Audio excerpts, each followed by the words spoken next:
Hello, everyone. I'm Chris Goodwin with the Mississippi Department of Archives and History. Welcome to this week's History's Lunch program. We're in our home, the Craig H. Nielsen Auditorium in the Museum of Mississippi History and Mississippi Civil Rights Museum. And we're streaming live on both Facebook and YouTube, where these videos are available to watch anytime afterwards. If you've not already done so, please silence your phone. The traveling exhibit Atomic Alert, Confronting the Bomb in the New Atomic Age, has opened upstairs. It delves into the history of the Federal Civil Defense Administration, which was established to prepare Americans for the dangers of the atomic age. It's a really interesting exhibit, and I hope you get a chance to get upstairs and see it. It is free. And then I hope you'll come back next week for History's Lunch when Di Rushing will present the life and death of Mississippi's first winery. Both Rushing and today's speaker will be panelists at the Mississippi Book Festival this Saturday, and I hope that you will all take advantage of that fantastic event that's right here in our backyard. Today, I'm delighted to welcome Tracie McMillan to present Mississippi Schools and the Cashed Value of Racism in America. Tracie McMillan earned a BA in Political Science from New York University. She is the author of The White Bonus, 5 Families and the Cash Value of Racism in America. Her previous book was The American Way of Eating, Undercover at Walmart, Applebee's, Farm Fields, and the Dinner Table. And she is published in the New York Times, Washington Post, Los Angeles Times, Mother Jones, Harper's Magazine, Slate, and National Geographic. From 2001 to 2005, McMillan was the managing editor of the magazine City Limits, and in 2012, she was awarded a Knight Wallace Journalism Fellowship. Help me welcome Tracie McMillan.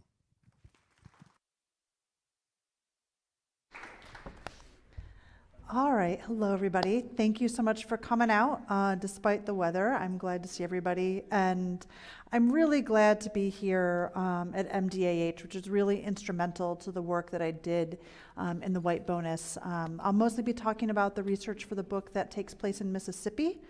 And I just have to say, I had such a special experience at MDAH pulling out old superintendent records to track sort of district demographics over time. And one particular librarian, Mr. Thompson, was really helpful to point out the specific data piece, and it really made me so appreciate what libraries and archives do, not just for sort of wisdom and knowledge, but also for the hard work of keeping our democracy sort of functioning and accountable, right? And obviously that's part of what historians do. I am not one of those folks. I work as a journalist, but it's just so great to be in this institution and get to participate in this community. A very quick little vibe check, because I've had a little bit of pushback about the concept of the book and things like that. I'm not out here looking to make anybody feel bad. I really believe that all of us are equal, right? I'm not any better than you all. None of you all are any better. Oh my, sorry about the hoops. None of you all are any better than me. And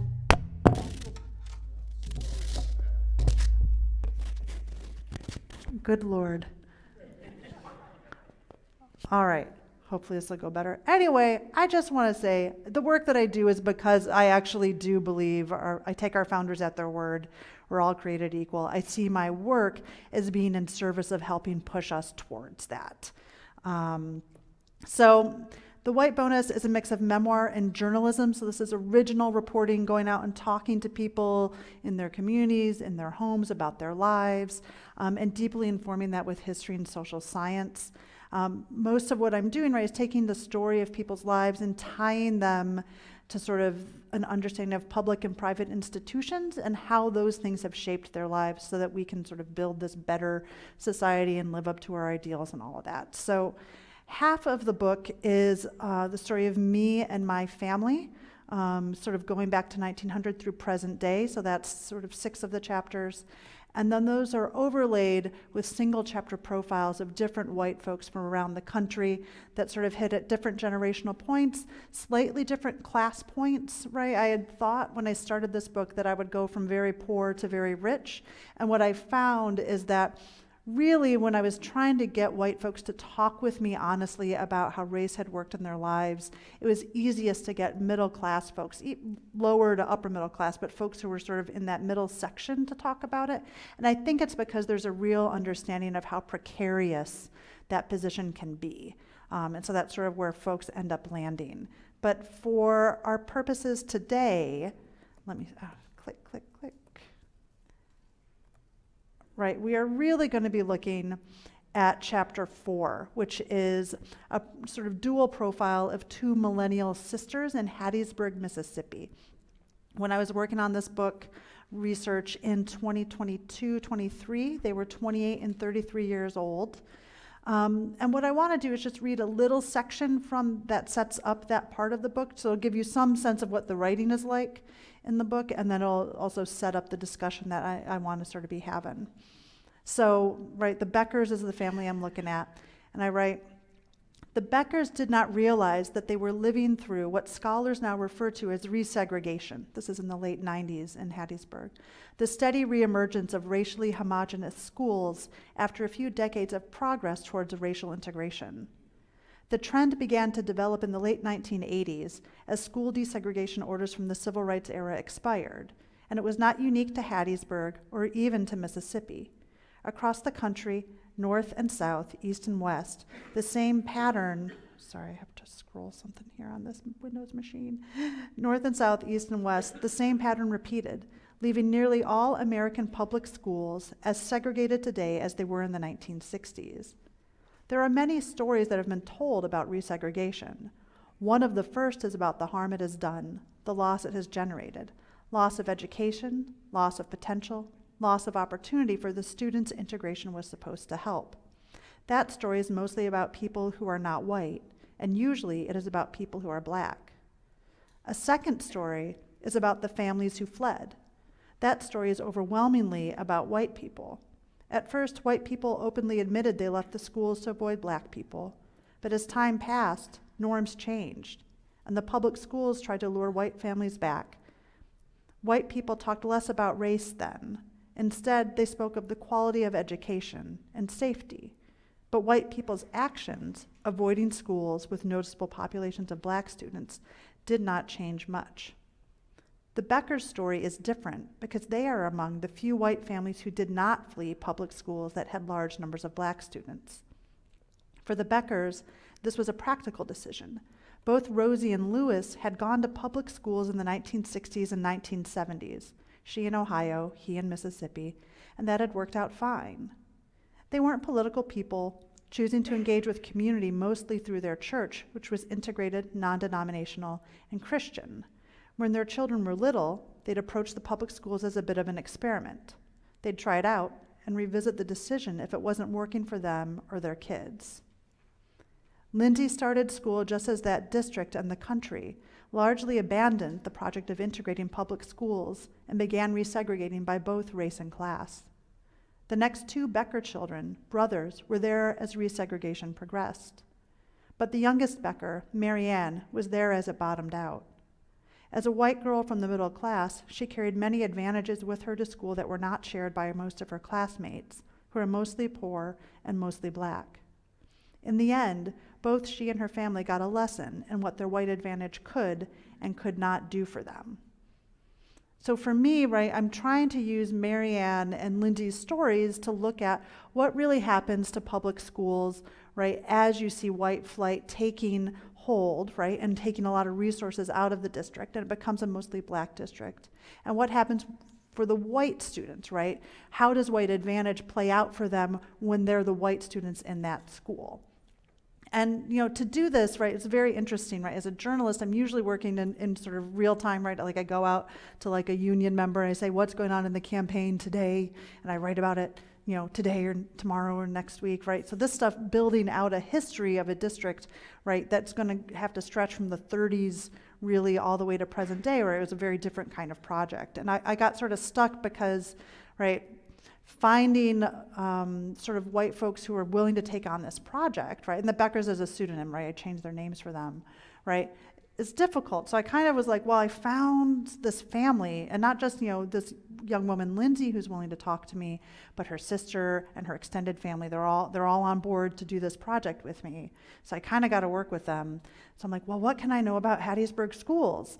And there was no published history of the specifics of the Hattiesburg School District from 1930 to present day, right? So a couple of books get at this a little bit, right? So William Sturkey's book, Hattiesburg, which is a wonderful piece of history, so interesting, and does a wonderful job building out the civil rights history in that city.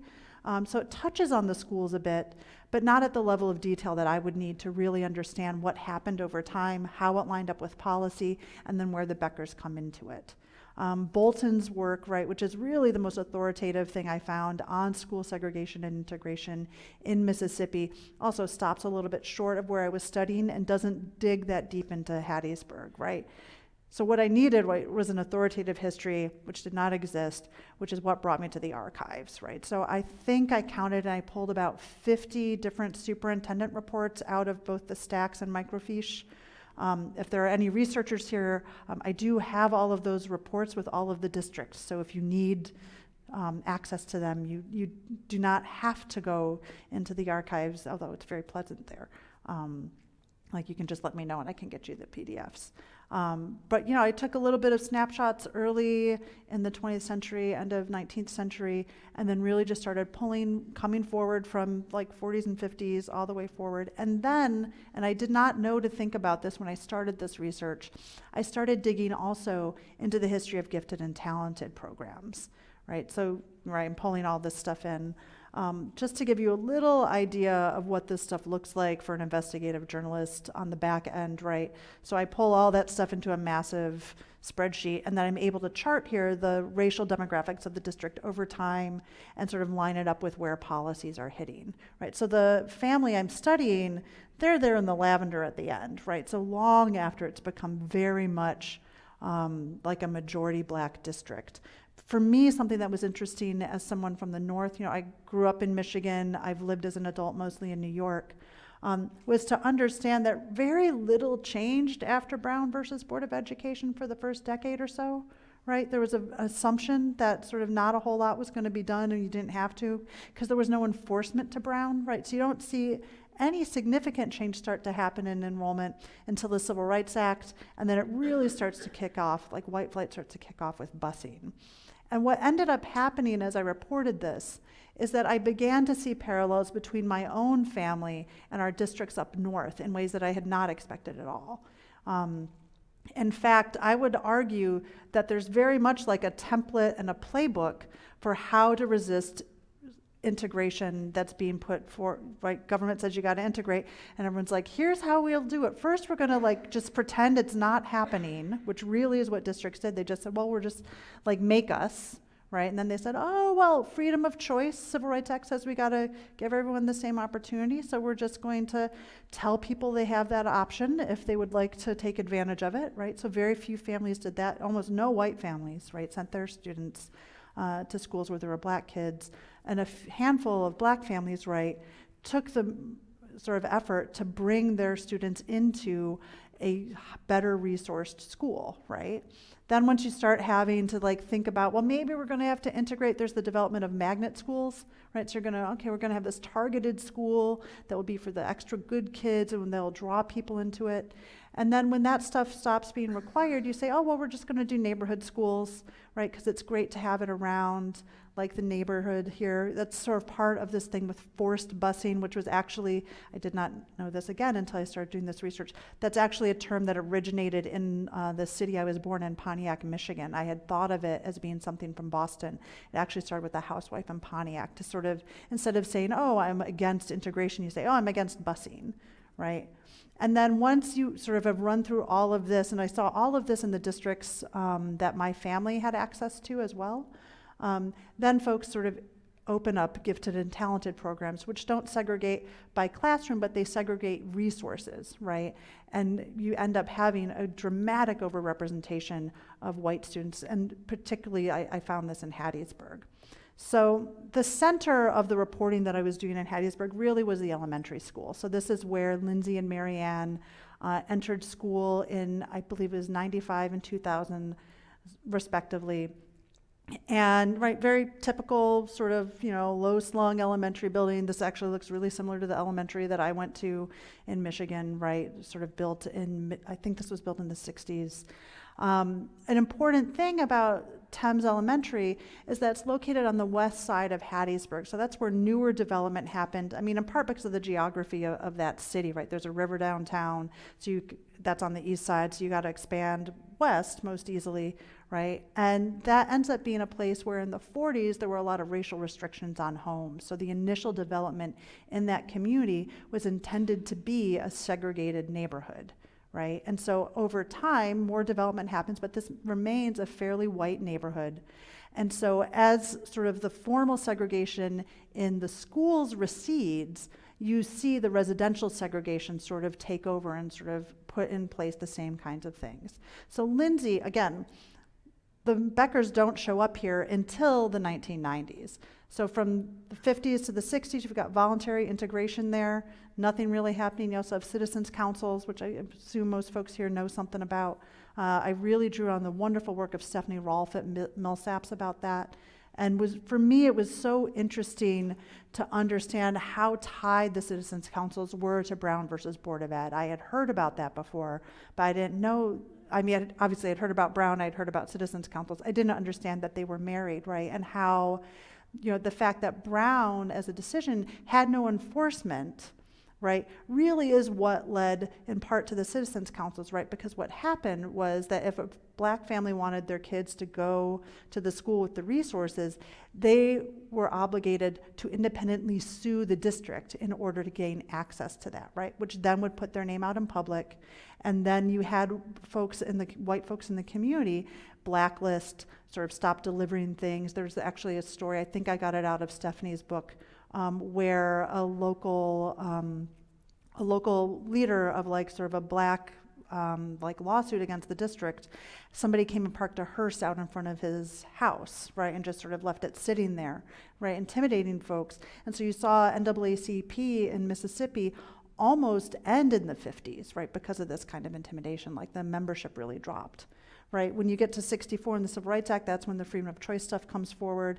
And in 1970, that's when Hattiesburg, so we're looking at almost 20 years after Brown, that's when Hattiesburg finally is under a court order to, okay, you guys got to actually start integrating. And so they go through freedom of choice and magnet schools. I talked to a former administrator for the district who had grown up in Hattiesburg in the public schools, a white woman in the 70s, and she said, oh yeah, that's when we were trying to integrate without integrating, right? That's how we were doing it then, right? So when we get to 1986, right, and mandatory integration happens, right? This is when there's a consent decree, when the courts are like, all right, we've given you plenty of time, you have said you're doing it, you're clearly not doing it. And by the way, there was a very similar thing in the district that my family had initially moved to outside of Detroit in like a white suburb in 1981. But in 1986, right, this decision comes down. So before the consent decree goes into effect, this one elementary school, right, there's 6 elementaries in the district at the time, is 76% white, right? The district at that time is like between 10 and 20% white, right? So a huge share of the white students are at Thames Elementary. When they put the consent decree into effect, it drops, right? And so 30% of the students are white. So they do that for about 10 years, and you sort of see late white flight. So as soon as this goes into effect, over the next decade, Hattiesburg loses 1,400 white students, and the neighboring districts gained 1,600 and 600 respectively in Oak Grove and Petal over time. Initially, the Hattiesburg district folks had said, oh, we'll probably lose about like 10% of our white students, and it's a much, much greater share, right? They dramatically underestimated how many white folks would leave. And then when you're looking through the historic record for 1986, something that really stuck with me was the discussion of the Gifted and Talented program. And as you go through the discussions of, there's like a biracial committee for the city talking about how do we fix like the schools and what are we going to do, I noticed that there was just such an overwhelming discussion about how do we keep the white folks here, right? And that was the focus. And to me, as somebody looking back from current day, right, the fact that there wasn't a discussion about the quality of education for everybody, there wasn't a discussion about how do we make this a welcoming school for all of our students and for our black students, right? That the focus was always, how do we make the white people happy? And some of this, right, reflects a financial thing, right? Because white flight was not just like, oh, hatred and there's fewer white people. It's taking resources. In Hattiesburg, you saw this very, very clearly. But, when I tracked down the former superintendent who had overseen the district through this period, he said, look, like we tried to make our district's curriculum the best in the area, so the only reason you would have to not go there would maybe be you didn't like the demographics, right? He's clearly talking about white people, right? His focus naturally was, how do we make this a good place for the white students to keep them?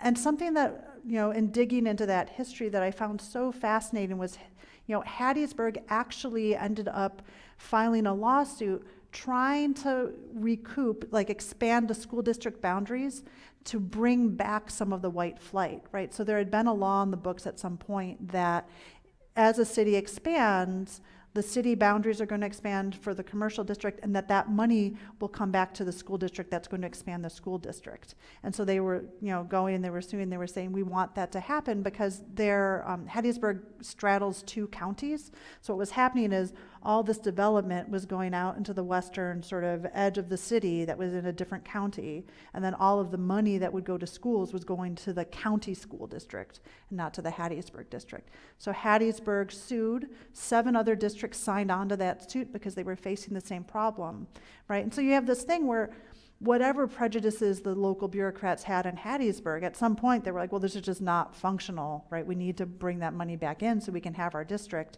And the state bureaucrats said no, right? So they lost that lawsuit. And so you locked Hattiesburg into this situation where it could not expand and was just going to have to figure out how to make do with the money that it had. So when we get to the late 90s, Hattiesburg finally achieves unitary status, which means that it is considered no longer segregated. And this was very interesting to me. So there's news stories at the time, and they say, all right, we don't have to do busing anymore. We're free of this oversight. This will be great for everybody. And here are the numbers for what the elementaries are going to look like. And very immediately, right, they're going to resegregate. So in 98, right, you had 13% of the students at Thames were white, 99, 31%, which was an overwhelming share of the number of white students left in the district. It was in fact more than half.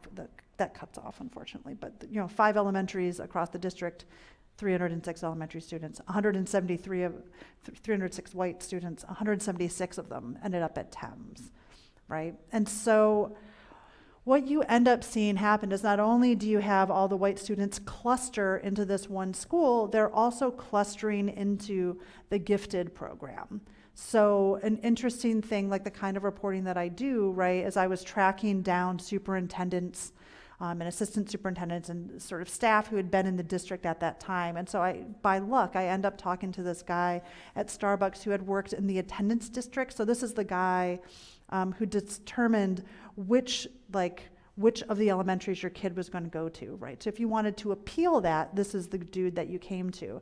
And he said, oh, yeah. No, I remember we had special visas for that. I was like, special visas? What are you talking about? It's like, oh yeah, if you didn't want your kid to go to the school that was their attendance zone, you had to get a special visa. So that was mostly white parents in the historic district, and they would get their kids to go to Thames, right? So there's this thing, and I think we often talk about segregation as if it's about hatred, but I think the interesting thing for me about this stuff is to understand how much it was about resources, right? This was about centering resources for white students, and if black students got some as well, like that was fine, but that was a side effect, right? The intent here was to center the resources on white students, and here the formatting got screwed up, but it should be sort of reversed. Like the national percentage, on average, 8% of white students get found gifted, 4% of black students are found gifted, right? And obviously that 2-to-1 ratio reflects some problems with racism, but that elementary, right, 42% of the white students were considered gifted. So either there's something really special in the water around Thames Elementary, right, or there is some racial bias happening that is advantaging them. Now, right, it was also 15% of black students, right, so it's a higher share of students also are being put into the gifted programs, but I mean, 42% is a lot higher than 15%, right? And there's this thing that I found as I interviewed the Becker family, where all 4 of their children were found gifted. And I will say I interviewed them, they're all perfect, the folks that I've interviewed the two sisters a lot. They're very bright, but I don't know, given these statistics, like how they would measure up if we were going down to like what is the top 8%, right, of white kids, right? But that family was they were like, well, our kids were gifted, and the mom told me, well, if they hadn't gotten to the gifted program, we would have moved, right? Because we would not have put up with that. Like she didn't mind having her kids being in class with black students as long as her kids were getting better resources, right? And I think often we forget about that. And an interesting thing that the mom, who I call Rosie in the piece, said to me, she said, the white kids would end up in all the smart classes. There'd be black kids there too, but almost every white kid would be in the advanced classes. And in that community, this was considered, well, that's just how it is. Like, well, these kids are just, like, they're all very talented. And the family, I mean, the parents here would talk with me a bit about being like, well, it's a more middle-class neighborhood, so everybody has two parents and so on and so forth. And that's part of, sure, of course, like more support at home always helps students, right? But there was sort of a willful blindness, I think, to the ways that white kids were being seen as deserving of all this extra encouragement and support and resources, and that, well, if it didn't show up for other kids, that was just their fault, as opposed to this idea that maybe something was sort of going in favor of the white kids and giving them advantages, right? So all of this ends up feeding into this white bonus idea that I have that's at the heart of the work that I do in the book, right? So for me, the white bonus is about taking the idea that white advantage exists and trying to put a dollar amount to it. Not because I will have an authoritative algorithm that can calculate it out for anybody, and not because I can calculate it exhaustively for any one person, right? But because if we don't start talking about this honestly, like, I don't know how we're ever going to get over this as a problem in our society, right? It seems very clear to me, given the work that I've done, that white racial identity in this country, through both private practice and public policy, right, has been given a material advantage, and that then keeps translating into more advantage over time, right? So I came up with this idea of the white bonus, which is both a family bonus, so that's money you get from your family after you turn 18, and social bonus, which is money that you're getting because you have higher wages, because you're given opportunities or advantages that track with racial bias in favor of whites. And here, right, I look to social science for this, right? This is not a gut check thing. This has to be based in research. And you sort of say, okay, well, would you have had this money, or would your parents have had this money to give you if you weren't white, given what we know from social science? I do also talk in the book, not so much as much with Lindsay in particular here, about the material costs of racism, right? Heather McGee writes really beautifully about the ways that sort of like, white communities would fill in swimming pools rather than share them, right? But that's also a cost for white folks, right? And I think what we have seen over time is that has kept expanding, right? It's not just the swimming pools anymore, right? Like, we've gotten rid of there being cash welfare. We've gotten rid of like the idea that we would publicly provide health care for everybody, and so on and so forth, right? So like all the difficulties in getting like an effective public health insurance system, right, that tracks really strongly with white racial animus, right? But I don't go super deep into that here. At the end of the book, right, I sort of do chart this out, right, and I figured it's just easiest to sort of share this here. Lindsay had a really successful educational career. So she was in all the advanced classes. This is the oldest daughter. Her birthday also is at the end of summer, which means that when she went into first grade, she was almost a year older than all the other students. And her parents had also been able to pay for her to go to Montessori kindergarten, right? So she went to like a bougie kindergarten. She's a year older, and then voila, she is gifted, right? Which, that's fine. And so she does all that, right? Her parents drop, this is all sort of adjusted for inflation up to 2023, I think is the year that we did the cutoff, right? So Montessori school, that gave her a little boost, right? Her parents end up paying for her to take ACT, tax prep and all that. She's in Hattiesburg schools, which, because they had been working to lure in white parents, right, had a really spectacular debate and forensics program that she was a part of, right? So and they're very focused on getting her as college ready as possible and giving her all those advantages, right? And interestingly, and I'm actually doing some research right now on actually on J.D. Vance and his possible white bonus, where this might be more useful, right?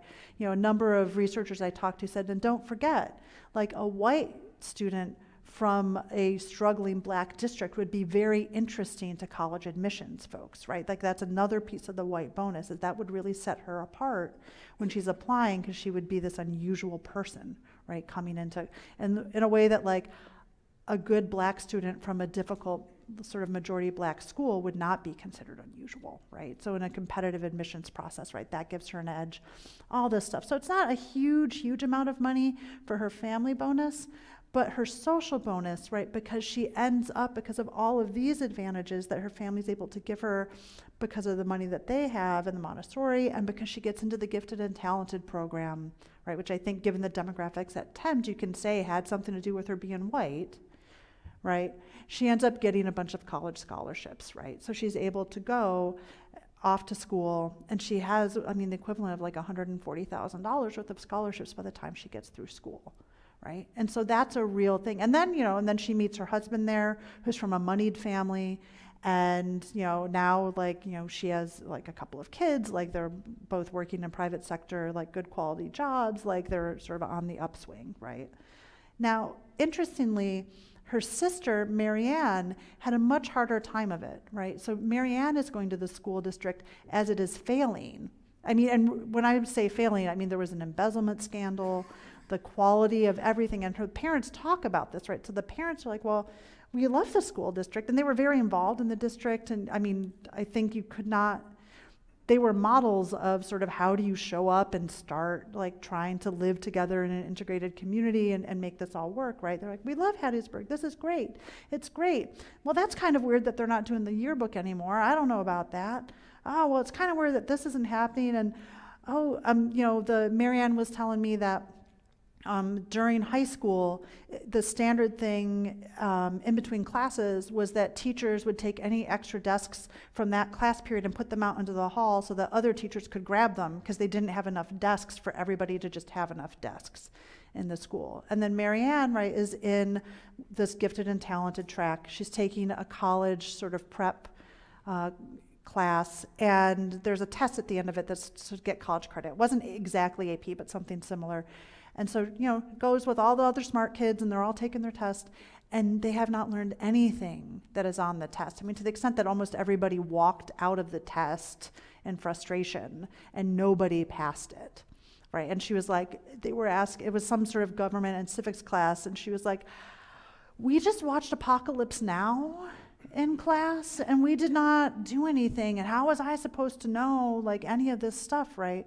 So Marianne, right, doesn't get a very good education as she's going through. She's very good at debate, right, and forensics, and so was sort of performing very well there. She gets a scholarship to a liberal arts school, but when she gets there, and this is up north, right, so she's doing the Mississippi to Minnesota sort of transition, which I think is rough for anybody. So she gets up to Minnesota, and she cannot write a paper. She cannot understand most of what's going on in these liberal arts classes, which are mostly kids from prep schools, right? So, I mean, and I will say, I went to public school in like a low-performing public school district in Michigan, and when I ended up at NYU on scholarship, I was completely confused for like the first year, right? Because it's just private school is just real different, right, from public school. So Marianne gets up there, and she cannot do it, right? So she ends up flunking out and ends up having a bunch of debt without a degree because she can't do it, because the school, right, didn't prepare her properly for university. She gets up there, she ends up with debt. And then, you know, for her, do I put this? Right, I think, I haven't looked at this calculation in a while. So the interesting thing with Marianne, right, is her parents are middle class. They're stable. She's their last kid. The other 3 kids have gone off and done fine. So when she stumbles like that and finds herself like $30,000 in debt with like no degree to show for it, her parents, they're not into doing this, but they were like, we're just going to pay it off for her because we don't want her to get mired down in this debt, right? So you both see how this divestment from public institutions like a public school hurts everybody, right? Even white kids, right? Like a failing public school doesn't help white kids very much either, right?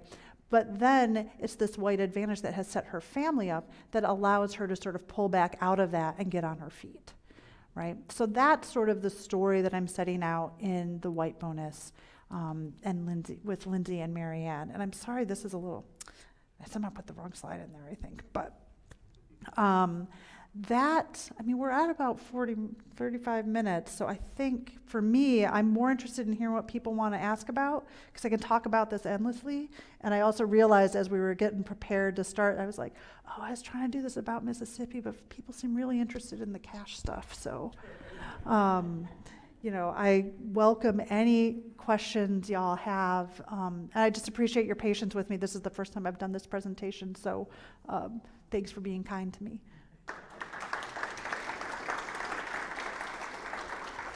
If you have a question, raise your hand. We'll bring the microphone to you. Thank you. We really appreciate your presentation. Thanks. But I do have a question. I noticed at the very beginning you prefaced it by saying that you are not out to hurt anybody's feelings and that you started with the assumption that all people are created equal. I was struck a little bit by those, prefatory remarks and the fact that you felt the need to begin in that way. So my question then is, as you go to other places, you said this is the first time you made this presentation, right? As you go to other places, do you feel that you would need to preface it in that kind of way? Oh. And number two, what difference do you think that preference will make? Right. That is absolutely something I intend to sort of set out for all that is not specific to Mississippi. If that's I share that because for me, I think it's really important to understand that the work that I do is in service of us all being equal. And sometimes white people get, uncomfortable with this idea that maybe I'm targeting white folks. And I'm like, that's not what's happening. I'm just trying to reflect what's accurate, right? I think for the reason that that's in there is just because, particularly in an election year, I think it's important to remind folks and to be conscious of what the democratic project of the U.S. is and what sort of the motivating idea there is, and that however uncomfortable we all get with these conversations, particularly however uncomfortable white people get with it, if we actually believe what the founders wrote down, then we kind of got to have this kind of conversation, and can argue with me about the specifics of it for sure.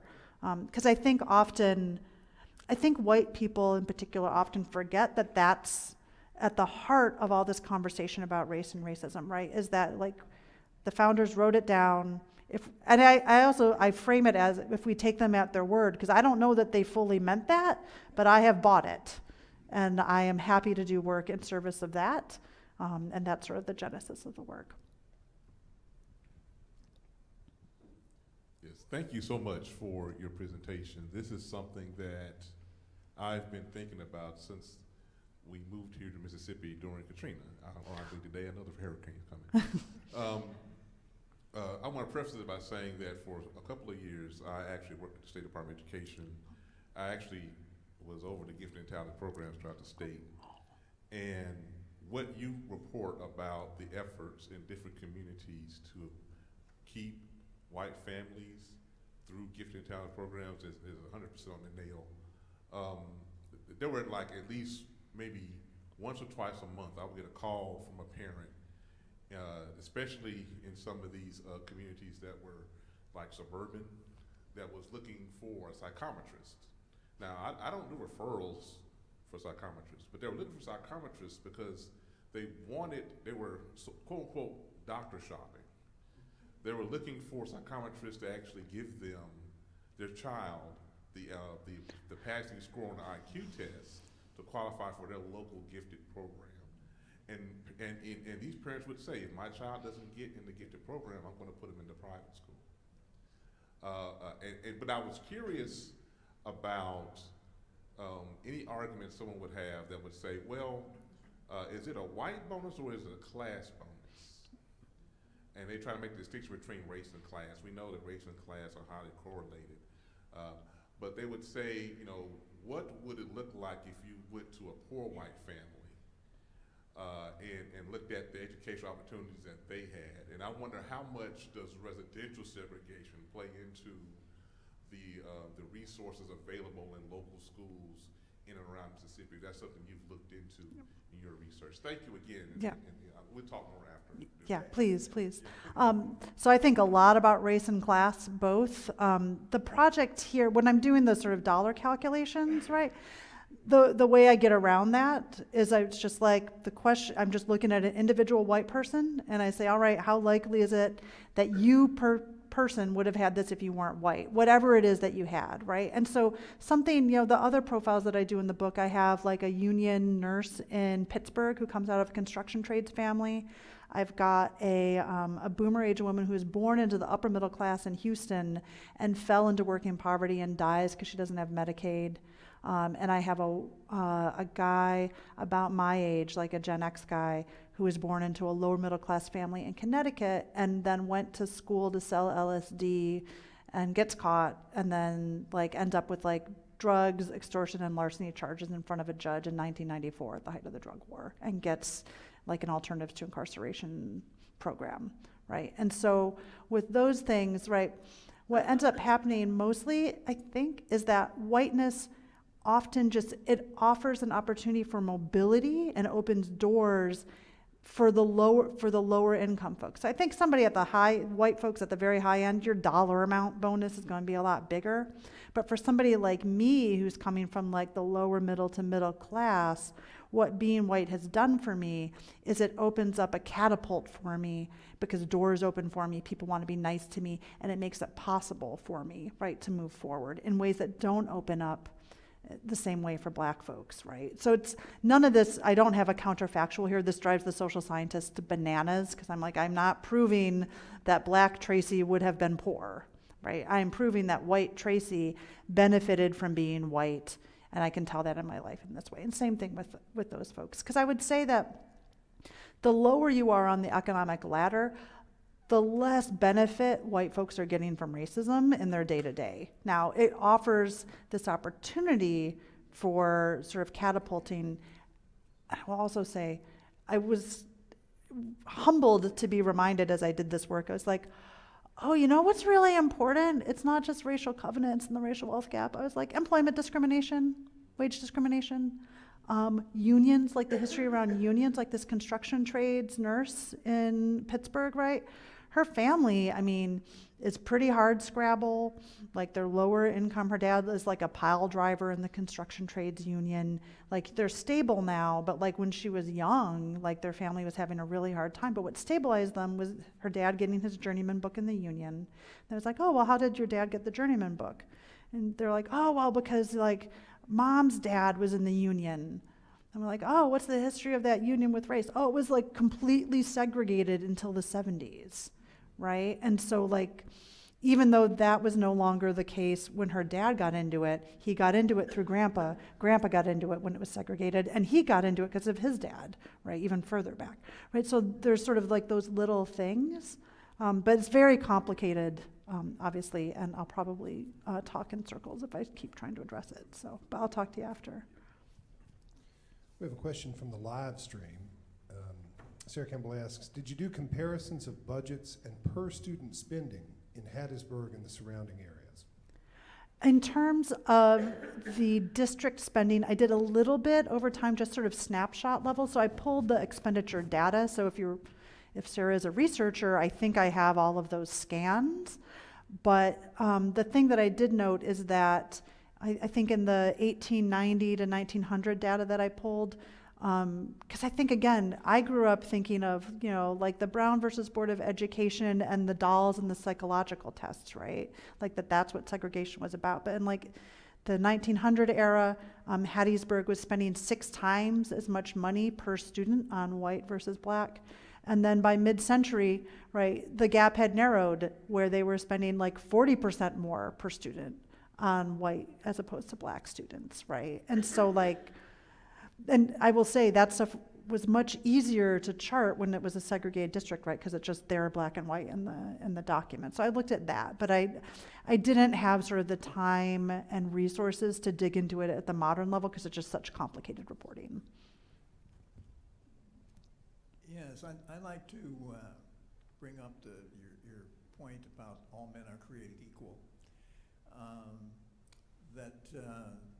that does not appear in the Constitution of the United States. That only appears in the Declaration of Independence. And there was no government of the United States at that time.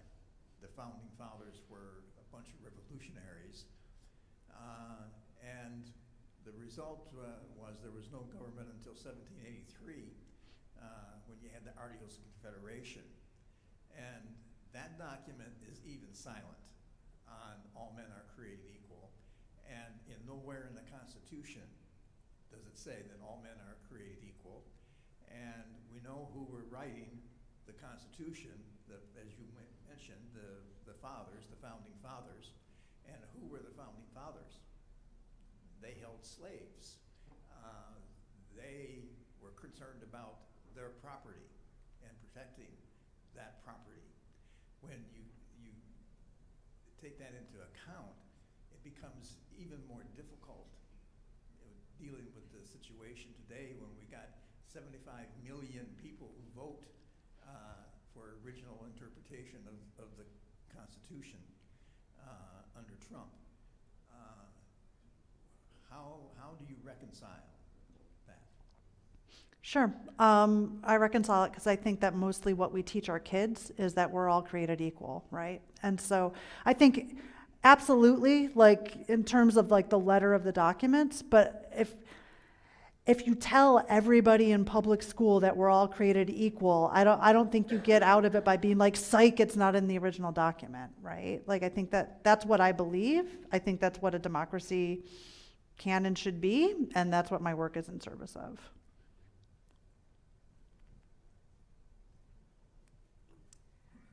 Hi, I think this is very interesting. Some of the conclusions you draw from your study. I suppose I'm having trouble thinking whether it's just a compilation of facts or observations. The one, well, a couple of things. One is you're from Michigan and you're focusing on Hattiesburg.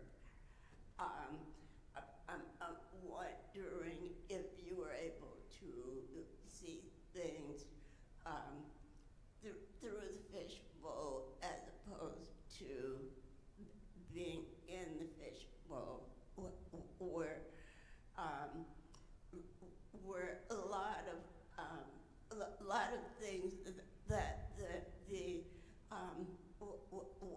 white people who were controlling things did not see that what they were doing affects everybody. That they were just looking out for themselves and their children.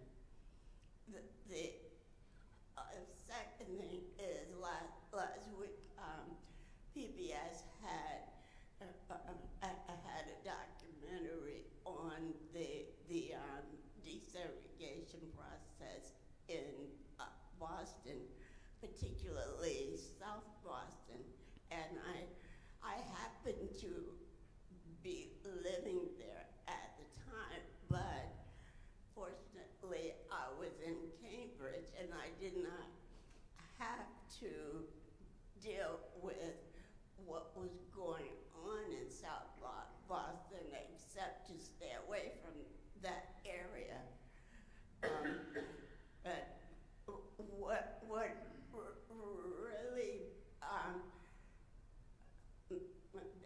here comes the question, what really bothers me a lot is the hatred that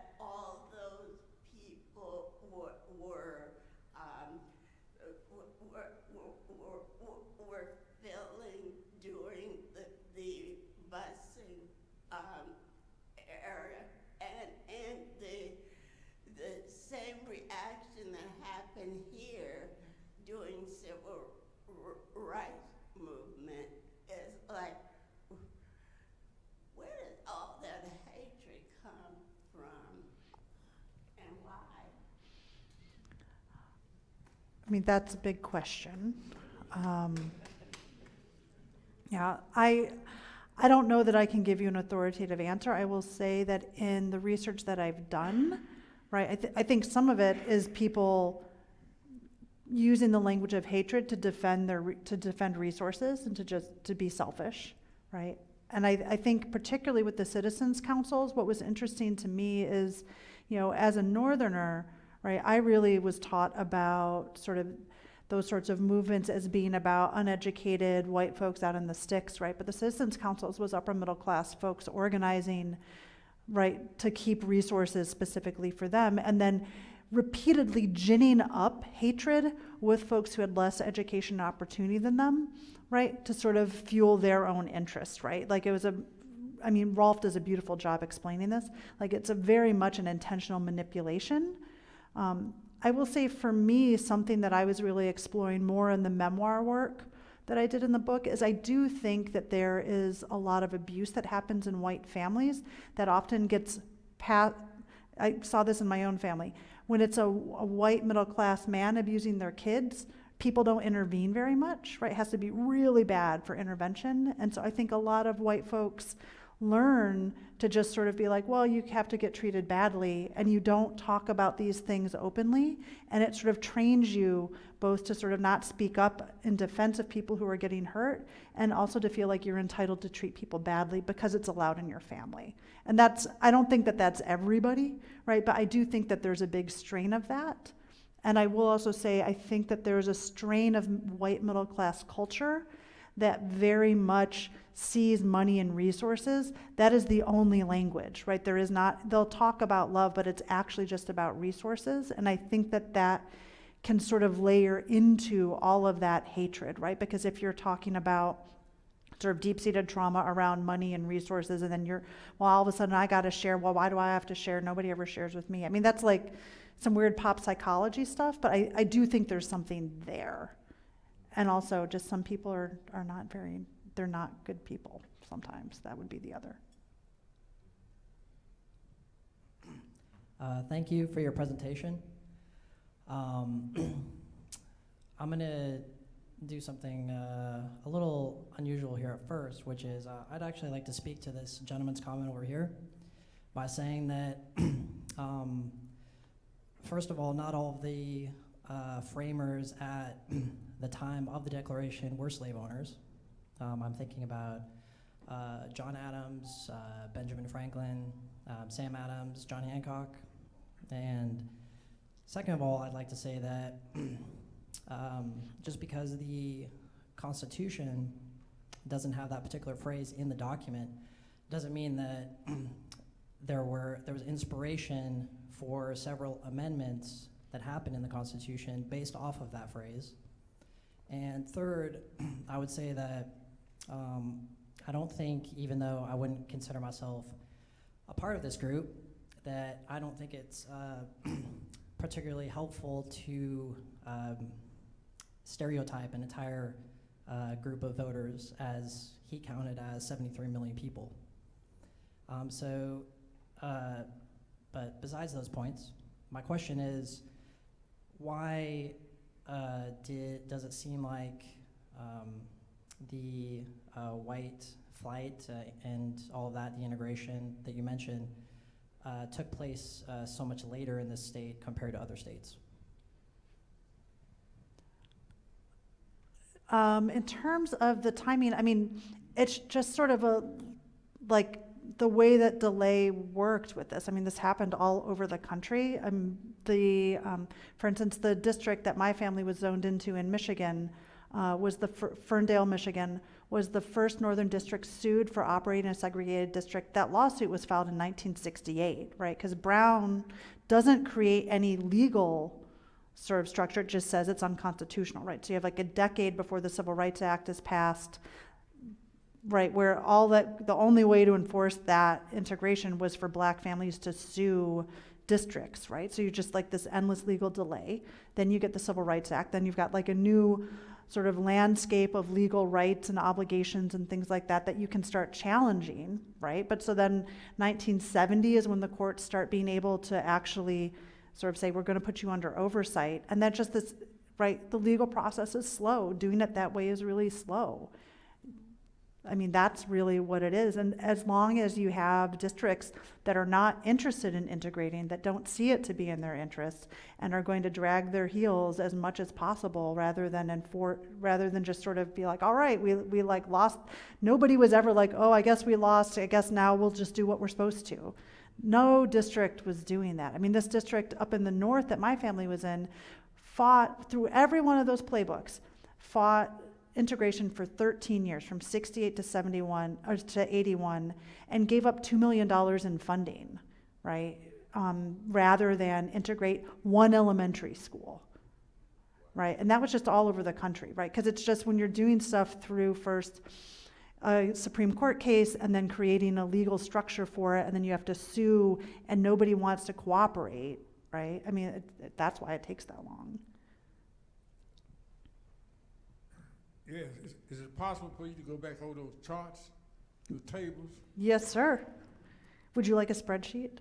You're moving too I got fast. You're moving too spreadsheets. fast. This one? It's from 54 to 1970, that chart. 54. This one? No. Maybe before that. All right. It's a table. Not it. I have to see it first. Let's see. This is data from. I'll try to explain it then. I don't know if you explain it in your book. See, Brown versus Board of Education came out in 1954, though they had decided then. So after that, they had, with all deliberate speed, Yep. 55, okay. The next chart should show you from 1955 to 1970. It's gonna be a big break. What? Yeah, okay, that might do it. What happened in Mississippi, probably not only in Mississippi, that's 15 years. And so Justice Black, Hugo Black, was over this district, Supreme Court. It was a case called Holmes County versus Mississippi. Alexander, right. So they petitioned Black. The case was saying all deliberate speed is too long. So what happened? My wife was caught up in this. And the state court said it's too quick. So let's see, from September 1969, that's when the case was filed. They didn't want to integrate. So some kids, and my wife was involved teaching, they started school in September to December. They said to integrate. So some kids in schools, they were segregated, so they changed in the middle of the school year. Some of you might have been involved with that. You were, didn't you? So they changed because Black said 15 years of segregated, with all the deliberate speed is too long. So they made that change. Is that explained in your? That is. I haven't looked at this. I haven't The reason studied why the I chapter mention for a that, long time. Like me, many of us not gonna read that chart. I don't think. And like Justice Holmes said, a page of history is worth the volume of logic. Because you need to explain those charts, and most of them, like me, what does that mean? What happened? But you would explain it. That's what happened. Thank you. Then it's more now. That is part of the story. Just to go back to the question that I think I heard you say, why did it take so long in Mississippi compared to other areas? I think if we look at the social and economic environment in Mississippi, there were far fewer people who were economically free or socially free to file suit in Mississippi than was the case in Boston and other places. A quick FYI, I believe you're talking about Alexander v. Holmes, which was the Supreme Court case in 1969. I think this is a great way of looking at data and found it really interesting. I did want to quickly return to the class question because it looks to me like your analysis can really only be done in communities that have significant people of color in them, which is true, by the way, in every county in Mississippi. But if you're looking at Ohio and look at some of the rural Appalachian counties, it's not true. Is there a way of measuring the white bonus that is as a class bonus in places that are overwhelmingly white, and yet rural white Ohio, Meigs County, does not have a gifted and talented program, doesn't have many of the advantages that you're using as white bonus in Mississippi? Yeah, that's a great question. I think you can do the white bonus thing with lower income folks, just not in the same way about the schools, right? Because, and I have a whole, set of questions that I run everybody through when I'm doing this kind of analysis. But one thing that even lower income, like white families, I just figured this out, this has not been published yet or anything. J.D. Vance's family had a racial covenant on one of their homes, right? And also, J.D. Vance spins himself as a poor hillbilly, right? Hillbilly in quotes, but he was the son of a steelworker with a pension and home ownership, right? Like that's not, right? So even sort of lower income whites often have some advantages. I think particularly when you're looking at industrial employment, because unions were so segregated for so long, right? There's often something. If there's not, there's not, right? I don't think it means that racism doesn't exist. It just means that like the bonus didn't work out in that instance for that person. I think that's it. Yeah, I know that. Yeah, but I'll be hanging out. Yeah, we have copies of Tracie's book for sale over here. If you didn't get a chance to ask your question, be glad to talk to folks over here. Yep. Thank you all for being with us. Come back, actually before coming back, Tracie will be at the book festival. Oh, that's right. This Saturday. 4 o'clock is my panel. That's right. In the There's sixth a lot of room. other good stuff. I don't know that I would come to my panel if I wasn't on it, but It's up against I Questlove would. and Chiesi, but still. It's Is it? Yeah. Oh, Yeah, I know, it's a tough. oh, it's a tough that's draw. devastating. It's a tough draw. Thank you all for being here. Come back next week when Di Rushing, who will also be at the book festival, will be talking with us about the life and death of Mississippi's first winery. Everybody,